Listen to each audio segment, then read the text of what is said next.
प्यारे साथियों नमस्कार। स्वागत है आपके अपने YouTube चैनल अभिमन्यु जीएस पे। प्यारे साथियों आज हम एक नई श्रृंखला की शुरुआत करने जा रहे हैं। यदि आप रेलवे से संबंधित एग्जाम की तैयारी कर रहे हैं अर्थात आरआरबी की, तो इस YouTube चैनल से आप जुड़कर अपने एग्जाम में अच्छे मार्क्स हासिल कर सकते हैं। इस YouTube चैनल पर एक रेलवे का अलग से श्रृंखला स्टार्ट करी जा रही है, अर्थात एक सीरीज स्टार्ट करी जा रही है। आज तक रेलवे में जितने भी वो सब क्वेश्चंस को इस YouTube चैनल पर डिस्कशन कराया जाएगा और एक रेलवे का अलग से सीरीज आएगा। इस रेलवे के सीरीज में आपको रेलवे से संबंधित सेट निकाला जाएगा और उस सेट को आप बना के और जितने भी प्रकार के ऑब्जेक्टिव करवाए जाएंगे और जितने भी प्रीवियस ईयर का क्वेश्चंस पूछे गए हैं ये सब क्वेश्चंस को इस यूट्यूब चैनल पे करवाया जाएगा और इसका एक प्लेलिस्ट बना देंगे रेलवे का आरआरबी का। तो उम्मीद करते हैं प्यारे साथियों ये इन्फॉर्मेशन आपको अच्छा लगा होगा। आज शुरुआत करने जा रहे हैं हम पहले भारत के बारे में, थोड़ी जनगणना के बारे में और कुछ महत्वपूर्ण प्रश्न को इकट्ठा किए हैं। तो प्यारे साथियों शुरुआत करते हैं। आप यदि एग्जाम में अच्छा मार्क्स लाना चाहते हैं या फिर अच्छा स्कोर करना चाहते हैं तो आपको प्रीवियस ईयर क्वेश्चंस पे कमांड होनी चाहिए। इसमें जो भी क्वेश्चन कराया जा रहा है ये आपके एसपीटी बुक से है। आप एसपीटी बुक्स को अच्छे से पढ़ के कुछ अच्छा अंक हासिल कर सकते हैं रेलवे के एग्जाम में। तो प्यारे साथियों आज हम शुरुआत करने जा रहे हैं भारत के एक परिचय। साथियों पहला क्वेश्चन है आपका अवस्थिति। किसका अवस्थिति? भारत का। तो याद रखना है साथियों जो भारत का आपका अवस्थिति है वो उत्तरी गोलार्ध एवं पूर्वी देशांतर में है। दूसरा क्वेश्चन आकृति। भारत का आकृति कैसा है? तो याद रखना है साथियों भारत का जो आकृति है वो चतुष्कोणीय आकृति है। अगला आपका है कि भारत की राजधानी कहाँ है? प्यारे साथियों भारत की जो राजधानी है वो नई दिल्ली है और ये कब बना? 1912 में बना। इसको याद रखना है। आगे भारत का कुल क्षेत्रफल कितना है? याद रखना प्यारे साथियों 32,87,263 वर्ग किलोमीटर क्या है? भारत का क्षेत्रफल है। आगे विश्व क्षेत्रफल में भारत का प्रतिशत अर्थात जो विश्व का क्षेत्रफल है उसमें भारत का भागीदारी कितना प्रतिशत है? तो याद रखना है 2.42%। आगे क्षेत्रफल की दृष्टि से विश्व में कौन सा स्थान है भारत का? प्यारे साथियों याद रखना विश्व का 7वां स्थान है और पहला पे कौन सा है? रूस है, 7वां नंबर। प्यारे साथियों क्षेत्रफल की दृष्टि से भारत से 6 बड़े देश कौन कौन है जैसे अभी चर्चा हम किए थे। इसमें पहला आपका रूस है, फिर कनाडा है, फिर चीन है, फिर अमेरिका है, फिर ब्राजील है और फिर ऑस्ट्रेलिया है और लास्ट में 7वां नंबर पे आपका भारत है। 8 नंबर प्यारे साथियों भारत की कुल जनसंख्या है। भारत की कुल जनसंख्या जो है 121 करोड़ है। प्यारे साथियों ये जो यहाँ पे लिखा हुआ 121 करोड़ ये प्यारे साथियों आपके 2011 के जनगणना के अनुसार है। और फाइनली अभी 2025 में बात करें तो विश्व में पहला स्थान है भारत का जनसंख्या के दृष्टिकोण से लगभग 150 करोड़ के आसपास। आगे प्यारे साथियों इसमें जो भी क्वेश्चंस करी गई है प्यारे साथियों ये 2011 के जनगणना के अनुसार किया गया है। पूछा जा रहा है कि जनसंख्या की दृष्टि से विश्व में कौन सा स्थान है? तो 2011 के जनगणना के अनुसार या फिर अभी वो फाइनली आया नहीं है भारत का पहला। तो याद रखना है बुक के अनुसार कि जनसंख्या की दृष्टि से विश्व में भारत का स्थान कौन सा है? दूसरा है। ठीक है। आगे 10 नंबर विश्व जनसंख्या का भारत में निवास कितनी है? 17.5%। याद रखना है। और क्षेत्रफल 2.42%। सर्वाधिक बोले जाने वाली भाषा कहाँ है? भारत में कौन सी है? हिंदी है। सबसे बड़ा जनजाति भील है और दूसरा कौन है? गोंड है साथियों। अगला भारत का अक्षांशीय विस्तार। प्यारे साथियों भारत का जो अक्षांशीय विस्तार है वो 8 डिग्री 4 मिनट से लेके 37 डिग्री 6 मिनट उत्तरी अक्षांश। प्यारे साथियों यहाँ पे उत्तरी अक्षांश ज्यादा महत्वपूर्ण है, याद रखना है। आगे भारत का जो देशांतरीय विस्तार वो कितनी है? याद रखना है 68 डिग्री 7 मिनट से लेके 97 डिग्री 25 मिनट पूर्वी देशांतर भारत का क्या है? देशांतरीय स्थिति या फिर देशांतरीय विस्तार है। आगे प्यारे साथियों क्वेश्चन नंबर 15 या टॉपिक नंबर 15 प्यारे साथियों पूछ रहा है भारत का उत्तर से दक्षिण की लंबाई कितना है? याद रखना प्यारे साथियों जो भारत की उत्तर से दक्षिण लंबाई है कुल मिला के ऐसे 3214 और पूर्व से पश्चिम 2933। अगला वही था, पूर्व से पश्चिम की लंबाई 2933 किलोमीटर। आगे प्यारे साथियों जो ये अपना भारत है इसमें सबसे पूर्वी बिंदु, पश्चिमी बिंदु, उत्तरी बिंदु और दक्षिणी बिंदु के बारे में पूछा जा रहा है। तो सबसे पूर्वी राज्य पूछे तो अरुणाचल प्रदेश और उसमें एक लास्ट गांव है, उस गांव का नाम है किबुथु। और पश्चिमी पूछे तो गुजरात, गांव है ग्वाड़मोती। और उत्तरी पूछे तो प्यारे साथियों सियाचिन हो जाएगा। सियाचिन ग्लेशियर में एक जगह है इंदिरा कौर, वो हो जाएगा। और सियाचिन ग्लेशियर लद्दाख में है। और दक्षिणी हो जाएगा प्यारे साथियों मुख्य भूमि का दक्षिणी, याद रखना है वो आपका कौन सा हो जाएगा? यहाँ पे कन्याकुमारी के पास कैप कैमोरिन है। और भारत का पूछे मतलब जल्दी लगा के तब बोलना है ग्रेट निकोबार में स्थित है इंदिरा पॉइंट। उम्मीद है प्यारे साथियों आपको जानकारी अच्छा लग रहा होगा। आगे ये चर्चा हो गई इंदिरा पॉइंट या फिर इसे पिगमिलियन पॉइंट भी कहते हैं। क्वेश्चन नंबर 21 साथियों या फिर टॉपिक नंबर 21, द्वीपों सहित तटीय लंबाई कितनी है? 7516.5। ये आप याद रख सकते हैं। मान लीजिए ये भारत है, भारत का जो कुल स्थलीय सीमा की लंबाई है वो 15,200 है, याद रखना है 15,200 किलोमीटर। और द्वीपों सहित मतलब इधर आपका लक्षद्वीप है, इधर आपका अंडमान निकोबार द्वीप समूह है, इसके तटों की लंबाई और यहाँ से लेकर यहाँ तक पूर्वी तट और पश्चिमी तट कुल मिला के 7516 है।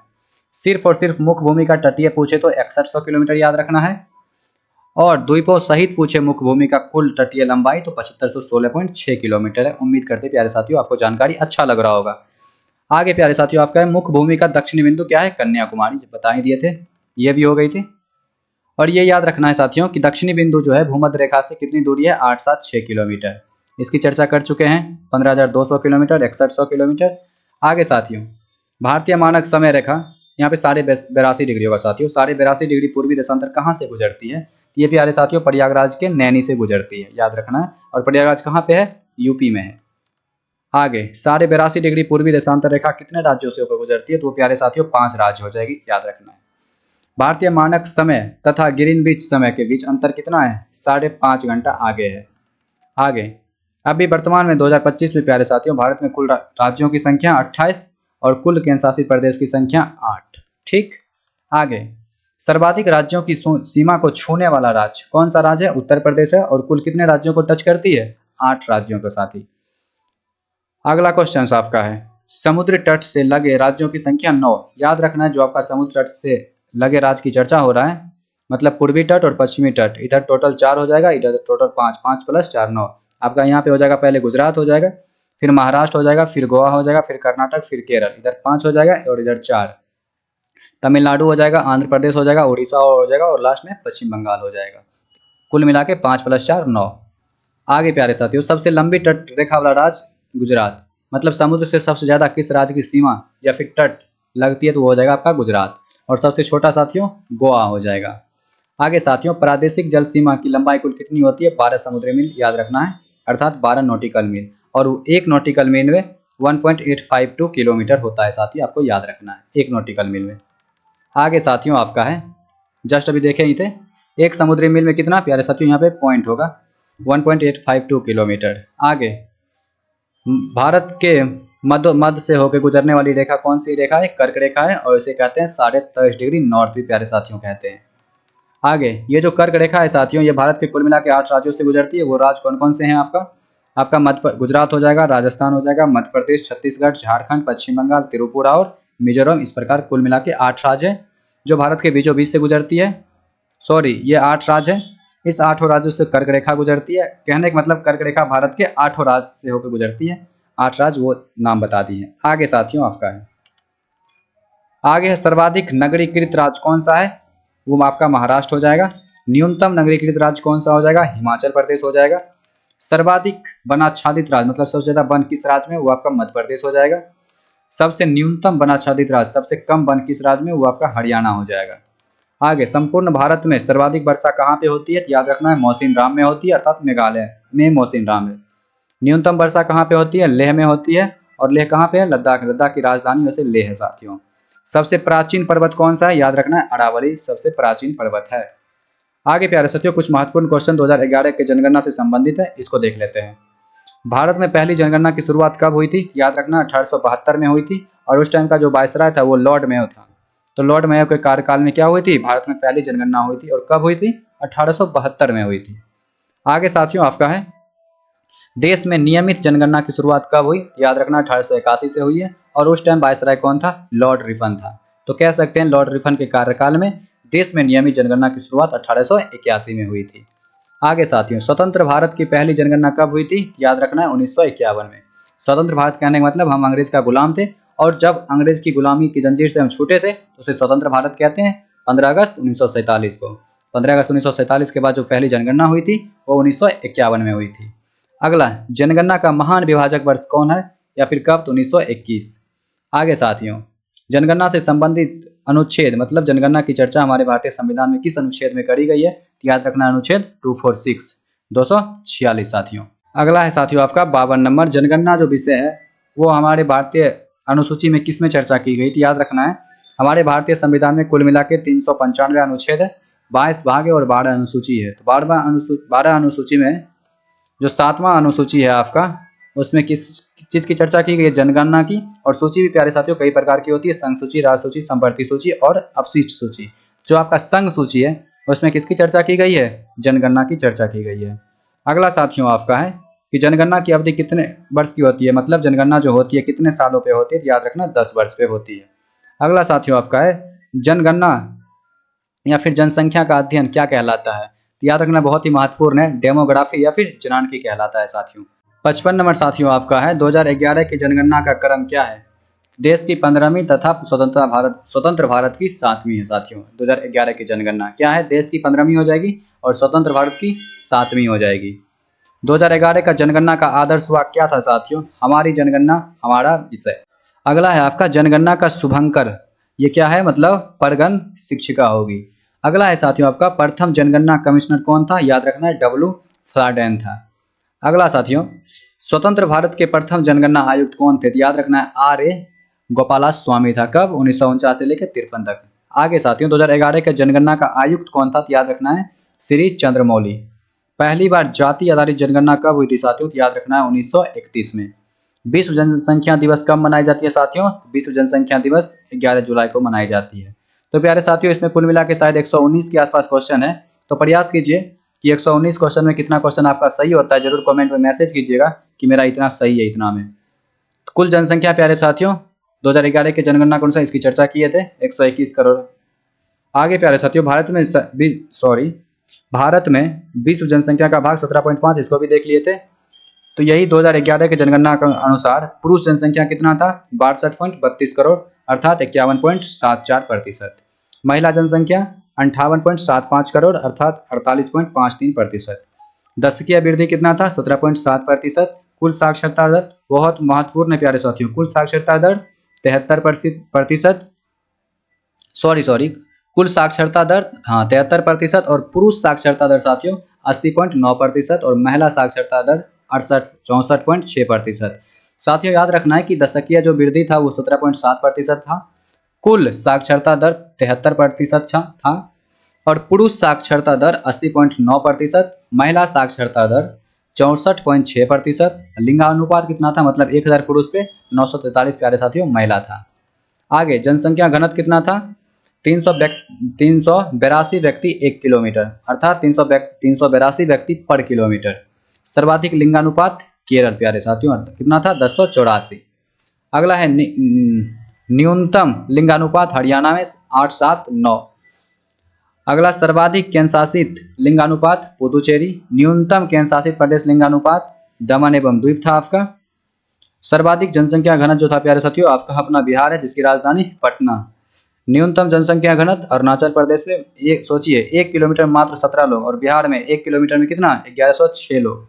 सर्वाधिक केंद्रशासित जनघनत्व दिल्ली में और न्यूनतम केंद्रशासित जनघनत्व अंडमान निकोबार में।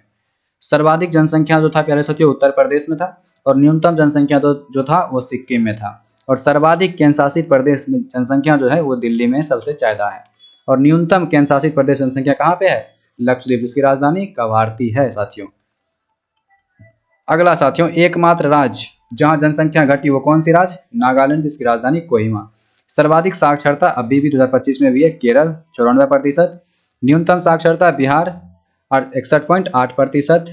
न्यूनतम महिला साक्षरता बिहार 51.5%। सर्वाधिक केंद्र शासित साक्षरता लक्षद्वीप आपका हो जाएगा। न्यूनतम केंद्र शासित साक्षरता जो होगी दादर एवं नगर हवेली या फिर दादरा नगर हवेली। और सबसे बड़ा जिला जो है आपका थाना है, वो थाना कहाँ पे? महाराष्ट्र। ये पुलिस थाना वाला नहीं है, थाने नाम है साथियों। और सबसे छोटा जिला दिबांग घाटी है जो अरुणाचल प्रदेश में। और अधिक जिलों वाला राज्य कौन सा है? आपका उत्तर प्रदेश है। तो उम्मीद करते प्यारे साथियों ये जनगणना से संबंधित कुछ क्वेश्चन थे जो एग्जाम के दृष्टिकोण से बहुत ही महत्वपूर्ण क्वेश्चन थे साथियों। अगला आपका है भारत के पड़ोसी देश साथियों। भारत का पड़ोसी देश कौन कौन से हैं और उसके बारे में कुछ जानकारी देखिए। भारत के कुल पड़ोसी देशों की संख्या कुल मिला के 9 है, 7 स्थलीय है और 2 प्यारे साथियों आपका जलीय हो जाएगा। स्थलीय सीमा से लगे 7 पड़ोसी देश कौन कौन है प्यारे साथियों? आपका प्यारे पाकिस्तान है, अफगानिस्तान है, चीन है, नेपाल है, भूटान है, बांग्लादेश है और म्यांमार है साथियों। अगला जलीय सीमा से लगा 2 देश कौन कौन है? श्रीलंका है और मालदीव है साथियों। और ये श्रीलंका और मालदीव कहाँ पे अवस्थित है प्यारे साथियों? याद रखना हिंद महासागर। और प्यारे साथियों, हिंद महासागर ही एक ऐसा महासागर है जो भारत अर्थात हिंदुस्तान के नाम पे रखा गया है। अगला साथियों, जल एवं स्थल सीमा से लगा पड़ोसी देश कौन कौन है? 3 है, बांग्लादेश है, म्यांमार है और आपका पाकिस्तान होगा।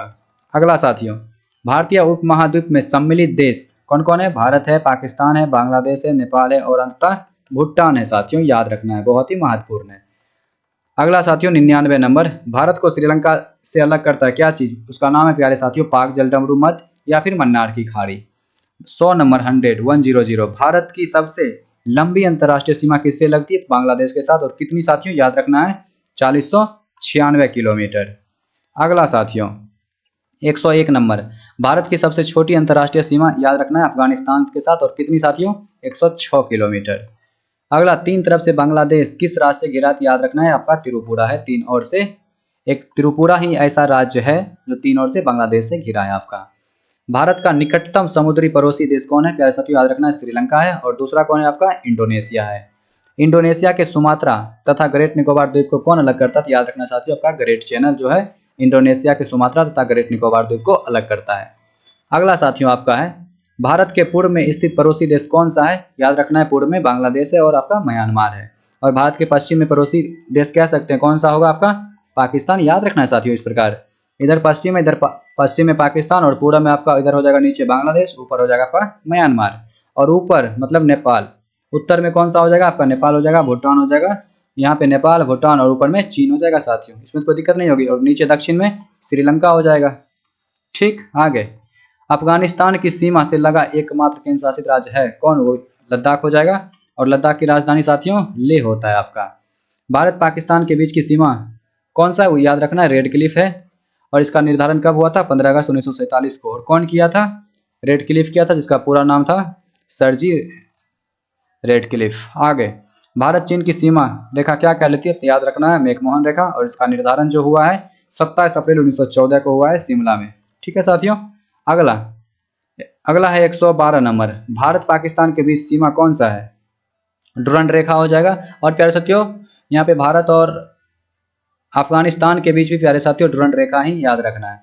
पड़ोसी देश की सीमा से जुड़े भारतीय राज्यों की कुल संख्या कितनी है? प्यारे साथियों याद रखना है 16। भारत का वह भूभाग जो पाकिस्तान के कब्जे में वो क्या है प्यारे साथियों? पाक अधिकृत कश्मीर अर्थात POK, पाकिस्तान ऑक्यूपाइड कश्मीर साथियों।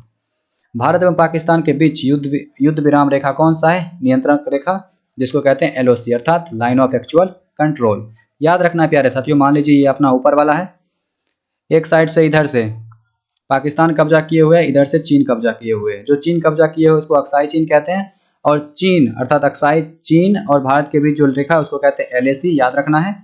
और पाकिस्तान के द्वारा जो अधिकृत क्षेत्र है उसको कहते हैं POK। और भारत और पाकिस्तान के बीच जो रेखा है उसको कहते हैं LOC। कंफ्यूज नहीं होना है, LOC भारत और पाकिस्तान के बीच, LAC भारत और चीन के बीच। कहाँ पे?